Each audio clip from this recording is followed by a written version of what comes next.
Hello my dear viewers, আসসালামু আলাইকুম। আমি রাহাত ফেরদৌস, সবাইকে ওয়েলকাম করছি হৃদয় ফেরদৌস খান চ্যানেলে এবং তার সাথে আরও আমন্ত্রণ করছি আমার চ্যানেলের একটা নতুন রেসিপি দেখার জন্য। আচ্ছা, ইলিশ মাছ মানেই বাঙালি, আর বাঙালি মানেই ইলিশ মাছ। আমি জানি এমন কেউ নাই যে সে ইলিশ মাছ পছন্দ করে না। আর ইলিশ মাছের মজার মজার আইটেমগুলো খেতে তো আমাদের খুব ভালো লাগে। স্পেশালি আমার ইলিশ মাছ অনেক পছন্দের, আর সরিষা ইলিশ আমার তো খুব খুব খুব ফেভারিট। সো আজকে আমি আপনাদের সঙ্গে শেয়ার করছি আমার ফেভারিট সরিষা ইলিশ রেসিপি।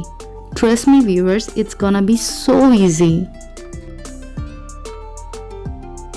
অ্যাজ অবভিয়াসলি ফার্স্টে আমার সরিষা লাগবে, কারণ আজকে সরিষা ইলিশ রান্না করব। এখানে 2 টেবিল চামচ সরিষা আছে, পরিষ্কার পানি দিয়ে ধুয়ে রেখেছি। আর 2টা মরিচ নিয়েছি। সরিষা এবং কাঁচা মরিচ একসাথে বেটে এক সাইডে রেখে দিচ্ছি। আর একটা পাত্রে নিয়েছি আমি ইলিশ মাছের 4টা পিস, তাতে দিয়ে দিলাম হাফ চা চামচ পরিমাণ হলুদের গুঁড়া, সামান্য পরিমাণ দিলেই হবে। আর সামান্য পরিমাণ লবণ দিয়ে মাছগুলো খুব ভালোভাবে মেখে নিতে হবে। আর 15 মিনিটের জন্য একটা সাইডে রেস্টে রাখছি। অ্যান্ড আজকে আমি একটু সিক, এই কারণে আমি সবসময় যেভাবে কথা বলি সেভাবে কথা বলতে পারছি না। So sorry for that. এখন একটা প্যানে আমি নিয়ে নিচ্ছি 2 টেবিল চামচ পরিমাণ কুকিং অয়েল এবং 2 টেবিল চামচ পরিমাণ সরিষার তেল। তবে আপনারা চাইলে যে কোনো একটা তেলও এখানে ইউজ করতে পারেন, অথবা শুধু সরিষার তেলও ইউজ করতে পারেন। এখন তেলটা একটু গরম হয়ে আসলে দিয়ে দিচ্ছি পেঁয়াজ কুচি। এখানে আছে 1/3 কাপ। পেঁয়াজ কুচি দিয়ে ব্রাউন কালার করে ভেজে নিচ্ছে।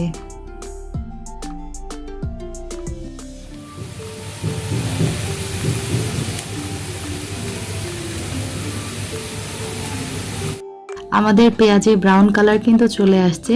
আর এই বুদবুদটা ক্রিয়েট হচ্ছে অনলি ফর আমরা সরিষার তেল ইউজ করেছি, দ্যাটস ওয়াই। আর এখানে দিয়ে দিলাম 1/4 কাপ পরিমাণ পানি। এখন একে একে মশলাগুলো দিয়ে দিব।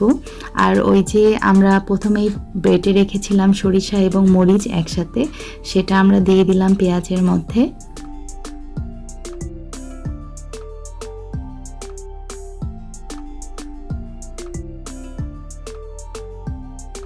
আদা এবং রসুন বাটা মিলিয়ে এখানে ইউজ করছি 1 চা চামচ। জিরা গুঁড়া দিয়ে দিলাম হাফ চা চামচ। সো সবগুলো মশলা দেওয়ার পর খুব ভালোভাবে এই মশলাটা একত্রে কষিয়ে নিলাম। দেখতে পাচ্ছেন তেলটা কিন্তু ভেসে উঠেছে। এই পর্যায়ে আমি পানি অ্যাড করে দিচ্ছি 1/4 কাপ।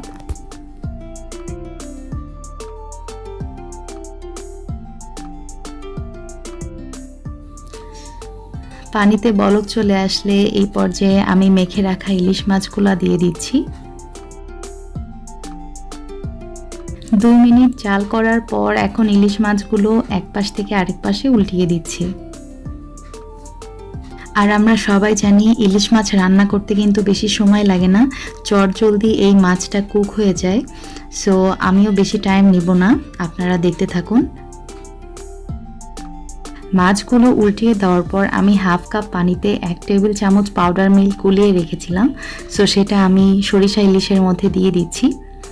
আমি এটা পোলাওয়ের সাথে সার্ভ করব এই মাছটা, সেজন্য কিন্তু ঝালের পরিমাণটা একটু কম দিয়েছি। তবে আপনারা ভাতের সাথে সার্ভ করলে সেক্ষেত্রে ঝালটা আপনাদের টেস্ট অনুযায়ী অ্যাডজাস্ট করে নিতে পারেন।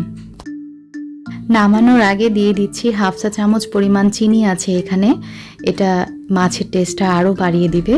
আর দিয়ে দিচ্ছি স্বাদ মতো লবণ। আরেকটা লাস্ট ইনগ্রিডিয়েন্টস ইউজ করব, সেটা হচ্ছে কাঁচামরিচ। এটা কিন্তু ফ্লেভারের জন্য, এটা দিলে সরিষা ইলিশে খুব সুন্দর একটা ফ্লেভার আসে। এখন সরিষা ইলিশ থেকে তেল ছেড়ে দিলেই আমি চুলা থেকে নামিয়ে সার্ভ করেছি। দেখতে পাচ্ছেন আমার তৈরি হয়ে গেছে অসম্ভব মজার সরিষা ইলিশ। আপনারা বাসায় অবশ্যই ট্রাই করবেন এই সরিষা ইলিশটা এবং নিজেরাই বুঝতে পারবেন যে এটা কতখানি মজা হয়। আর বাসায় গেস্ট আসলে এই রেসিপিটা যদি টেবিলে থাকে তাহলে তো আর কোনো কথাই নেই। যাই হোক, সবাই ভালো থাকবেন আর আমার চ্যানেলটাকে সাপোর্ট করবেন। আমার ভিডিও ভালো লাগলে please give me a thumbs up. আল্লাহ হাফেজ, আবার দেখা হবে। আসসালামু আলাইকুম।